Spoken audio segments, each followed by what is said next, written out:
Monday, April 7th, 2003. Hinda Keyboard sat in a wheelchair as she testified before the Minnesota State Legislature. She was there to speak out against a pending bill, a law which would limit rights of the gay and lesbian community.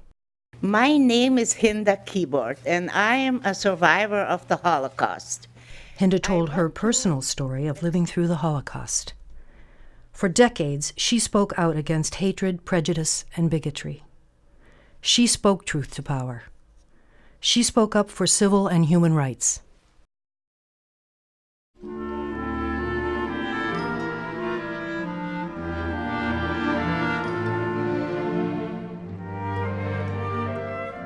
Education was the most important thing that they were counting on for their children.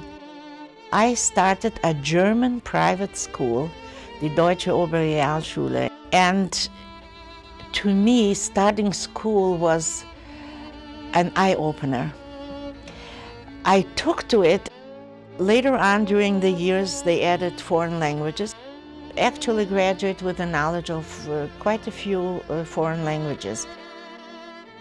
Lithuania was a center of Jewish learning for hundreds of years. The capital city, Vilna, was called the Jerusalem of Lithuania. 1/4 of the country was Jewish, about 210,000 people. But for centuries, the divide between Jews and Lithuanians was wide, and anti-Semitism extreme. July 1941. Nazi Germany invaded, and the Soviets retreated. Much of the next 2 years, German forces controlled most of continental Europe. At one point, they controlled land from the Atlantic coast of France to Russia's Stalingrad, and from Arctic Norway to North Africa's deserts. 1941 in June, the war broke out when the Germans entered Lithuania. We managed to be together when the Germans came. Personally, I must say that we were quite unaware of anything resembling concentration camps. I had never heard the term. Labor camps. We knew of killings and could not believe it. That summer, along with other Jewish men in their apartment building, Hinda's father, Charles Danziger, was arrested. Hinda had heard that if a person was an essential worker, he might be released from prison.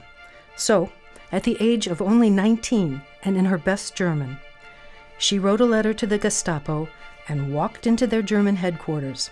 In perfect and respectful German, she asked for the commander in charge.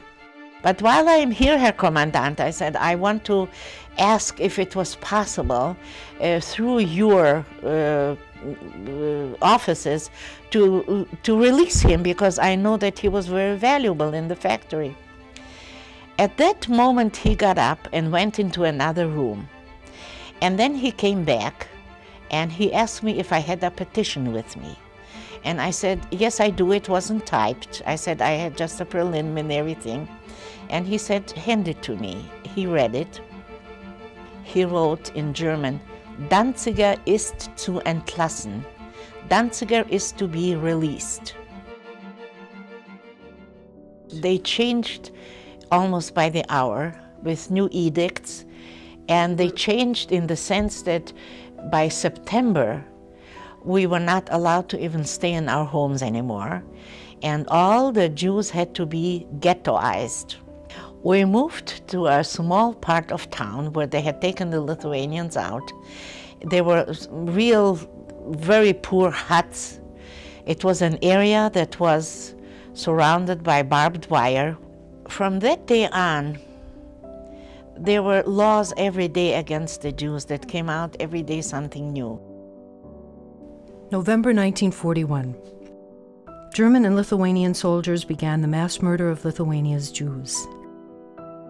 The 9th Fort was a scene of mass death, as was the Ponary Forest, where 100,000 Jews were shot and thrown into death pits. Hinda was forced to wear a yellow Jewish star on the front and back of her clothes. November 5th, 1943, her family and other remaining Jewish families were shut behind barbed wire in Shabel. I found myself in a new category that I had never heard about. It was in German called Untermenschen, which was subhuman.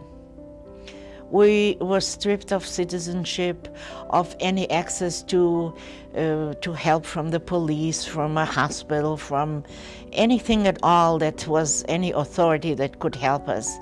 And we became sort of, everybody was free to do to us anything they wanted, and it went unpunished. People were kicked outside on the street. Under guard, Hinda and her family left for work outside the ghetto each morning and returned under guard each night.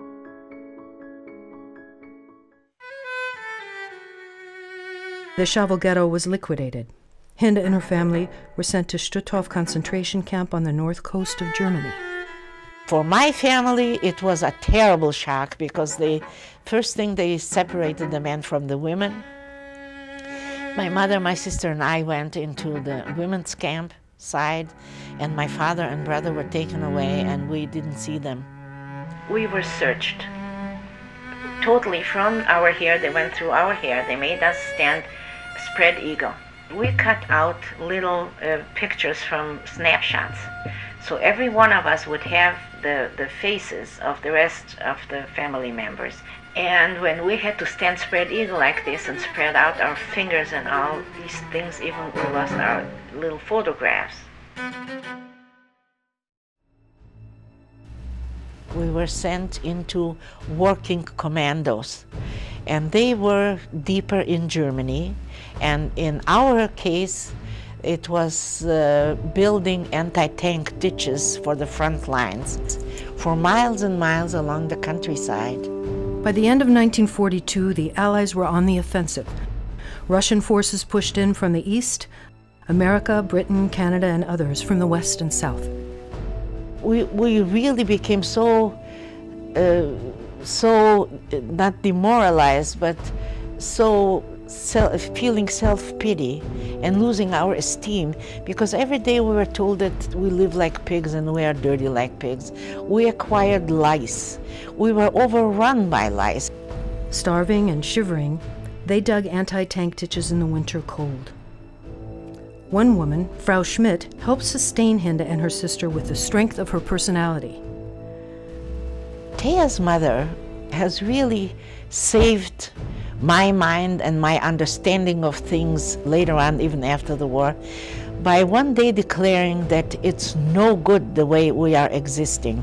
She said, we will not have self-pity and we will stop talking about food, because by that time we were terribly emaciated, and it was hunger plus cold was a real physical pain.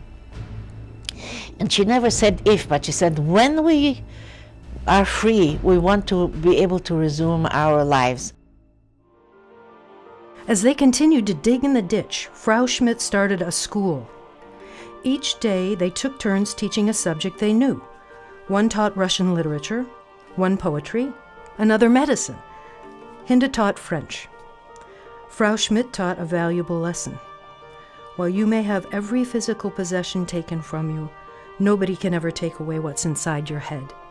Your education is yours forever. Hinda spent 5 months in Stutthof concentration camp.